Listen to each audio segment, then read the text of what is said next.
Hi cuties! This video is going to be in Finnish, but just in case you happen to be interested what I'm going to talk about in this video, I will leave English subtitles so you can keep up with the video if you are really curious to see how it goes. So without further ado, I shall get to the Finnish portion.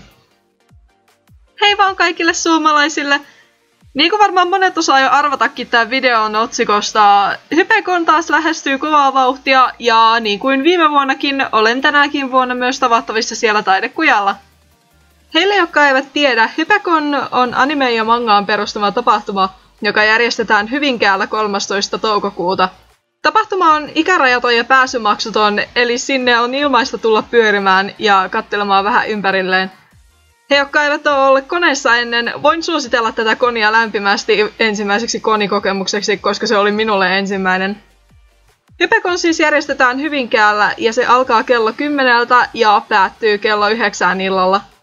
Lisätietoja liittyen Hypeconiin ja tapahtumaan löytyy Hypeconin omilta nettisivuilta www.hypecon.net.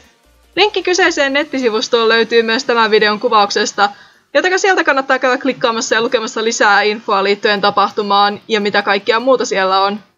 Niin kuin sanoin videon aluksi, minut löytää sieltä taas jälleen kerran Taidekujalta niin kuin viime vuonnakin.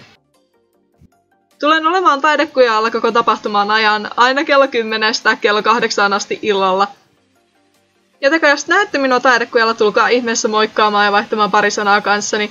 Itse tykkään keskustella ihmisten kanssa, joten se tulee olemaan minulle tosi iso ilo, että saa vaihtaa pari sanaa ihmisten kanssa, jotka todella tykkää katsoa näitä videoita, joita teen. He, jotka ovat kiinnostuneet siitä, minkälaisia tuotteita tulee myymään Hypeconin Taidekujalla, tässä tulee teille pieni lista. He, jotka olivat viime vuonna Hypeconissa ja näkivät minut Taidekujalla, saattavat jopa muistaa, että minkälaisia tuotteita minulla oli siellä myynnissä. Viime vuoteen verrattuna tuotevalikoimani ei ole muuttunut kovin radikaalisti. Ainoa lisäys, mitä tuotteisiin on tullut, on sarjakuvat, joita olen itse painanut ja itse tehnyt. Eli perusprinttien ja tarrojen ja korttien lisäksi myyn huovutettuja pehmoja ja sarjakuviani. Hintatasoni tulee olemaan eurosta per tarra, aina 20 euroon asti, eli per huovutettu pehmo. Tässä on tavaroilleni kyseinen hinnasto, samainen hinnasto löytyy myös Facebook-sivultani, linkki löytyy kuvauksesta. Eli tässä oli kaikki, mitä minulla oli Hypeconista sanottavaa ja omasta läsnäolostani sen Taidekujalla. Jos teille tulee yhtään kysymyksiä, laittakaa ne vaan tämän videon kommentteihin ja lupaan vähintään katsastaa ne, jos ei muuta. Toivottavasti moni teistä pääsee paikan päälle.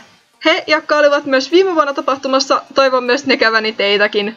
Tästä tapahtumasta tulee aivan varmasti mahtavaa ja vähintään yhtä mahtavaa kuin viime vuonna. Joten tulkaa ihmeessä sinne ja tulkaa sanomaan hei! Hei hei! Toivottavasti nähdään Hypeconissa!